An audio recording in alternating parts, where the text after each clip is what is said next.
مارچ 2022 سے جو پاکستانیوں کی خریدنے کی طاقت تھی وہ 58% رہ گئی ہے.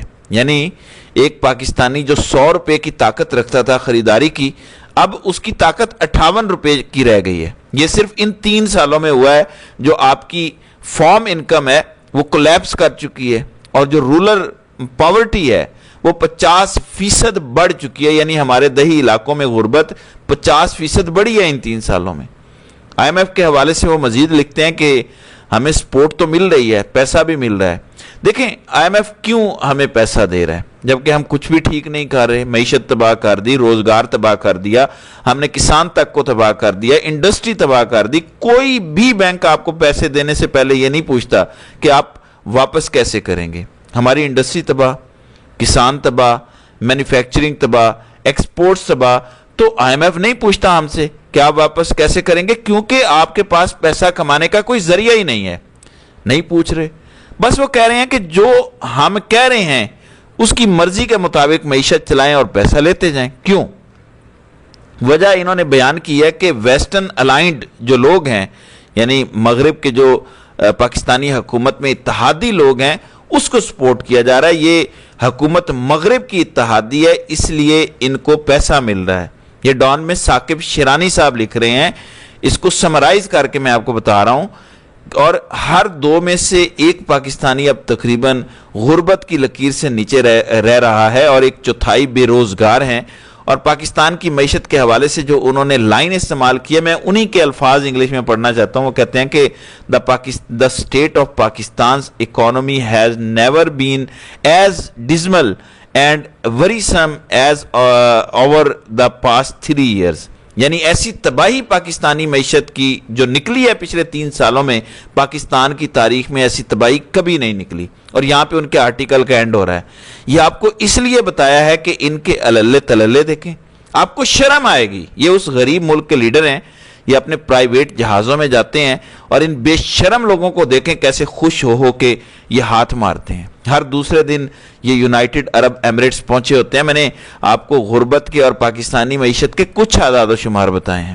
بے روزگاری کے بتائے ہیں کہ آپ کا نوجوان بے روزگار پھر رہا ہے، وہ کدھر جائے گا مجھے بتائیں. وہ کون سے ذریعے استعمال کرے گا مال کمانے کا جب روزگار اس کے پاس نہیں ہوگا. تو یہ پاکستان کی حالت ہے. اب ناظرین کرام آتے ہیں کہ خطے میں کیا ہونے جا رہا ہے. سب سے پہلے تو ہم دیکھتے ہیں کہ انٹرنیشنل ایٹامک انرجی ادارے نے کیا بتایا ہے. جو نیوکلیئر سیف گارڈز کا بہانہ کر کے کہ ایران جو ہے وہ کمپلائنٹ نہیں ہے، اس کے خلاف بورڈ آف گورننس سے اپروول دے دیا ہے، ڈکلیئر کر دیا ہے. اس کے بعد امریکہ سے یہ خبر آ رہی ہے کہ ایران کے ارد گرد امریکہ کی جتنی ایجنسیاں ہیں وہاں پہ اپنے سٹاف کو کم کیا جا رہا ہے، وہاں پہ افواج کو تیار رہنے کا کہا جا رہا ہے. یہ کلپ ہے ٹرمپ کا، یہ بھی سن لیں، تھوڑا کلیئر نہیں ہے. مڈل ایسٹ کے حوالے سے سوال پوچھا گیا تو ٹرمپ نے کہا کہ تم آگے دیکھو گے. یہ ذرا سن لیں.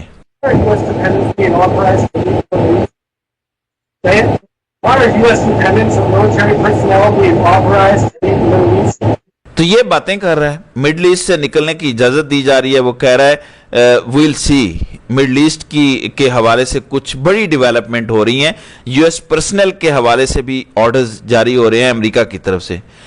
پھر ایران کو جو سراؤنڈ کرتی ہے یو ایس ایمبیسیز، وہاں کے سٹاف کو کام کیا جا رہا ہے. یہ میں آپ کو اس لیے بتا رہا ہوں کہ اب آپ نے غور کرنا ہے دوبارہ ان پہ کہ اچانک شہباز شریف کو کیا دورہ پڑا ہے کہ وہ آ پہنچا ہے، اور پھر بادشاہ سلامت بھی آن پہنچے ہیں. حالانکہ جنرل صاحب تو امریکہ جا رہے تھے. اس سے پہلے یہاں آنے کی کیا ضرورت تھی ان کو اچانک؟ اس سے پہلے یہ حج اور عمرے کا سیزن بنا کے کچھ لوگ جو گئے ہوئے تھے تو ظاہر ہے وہاں پر بھی کوئی پلان تھا، عمرے کا بہانہ کر کے یہ وہاں پہنچے ہوئے تھے.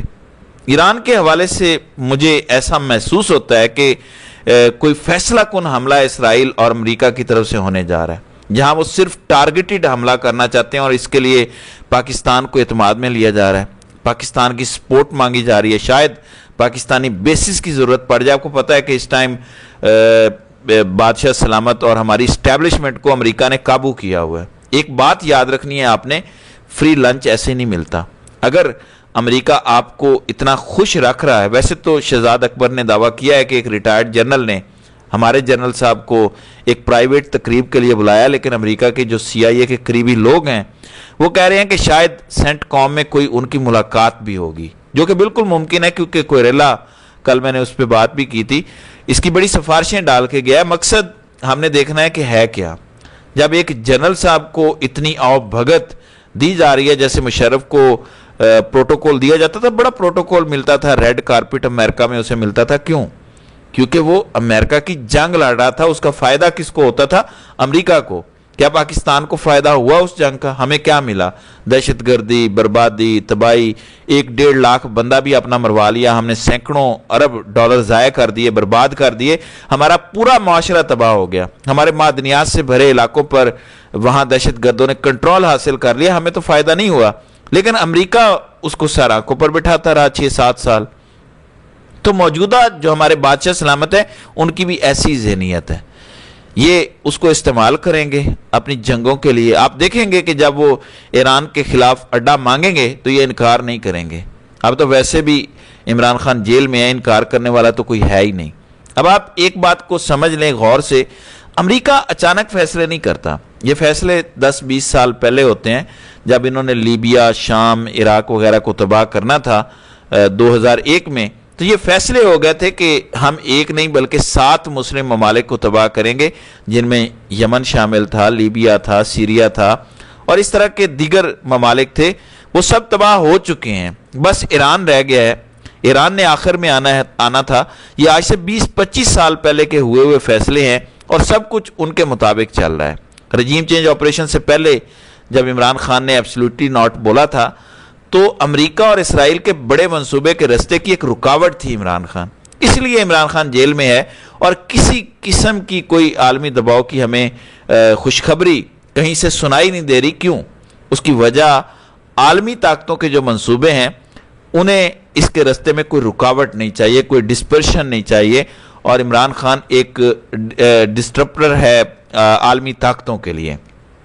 عمران خان ان کے منصوبے کے رستے کی ایک رکاوٹ ہے، اس لیے موجودہ جو بادشاہ سلامت ہیں وہ بڑا اچھا بچہ ہے، جیسے شہباز شریف بادشاہ سلامت کا لیلا ہے، اسی طرح ہمارا بادشاہ نیتن یاہو اور ٹرمپ کا لیلا ہے، یا آپ کہہ لیں کہ نیتن یاہو کا لیلا ہے، کیونکہ باقی سارے امریکی بھی تو نیتن یاہو کے ہی لیلے ہیں، تو یہ بھی نیتن یاہو کا ہی لیلا ہے۔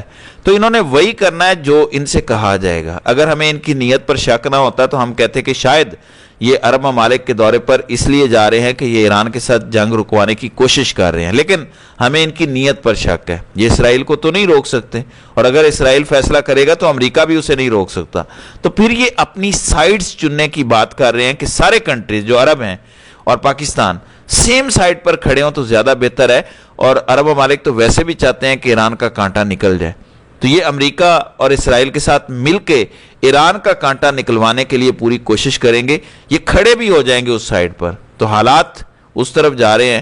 تو یہ صورتحال ہے، اللہ تعالیٰ ہی ان پہ رحم کرے۔ تو ناظرین کرام، آپ کی اس ویڈیو کے حوالے سے کیا رائے ہے؟ آپ اپنی رائے کا اظہار کامنٹ سیکشن میں ضرور کیجئے گا۔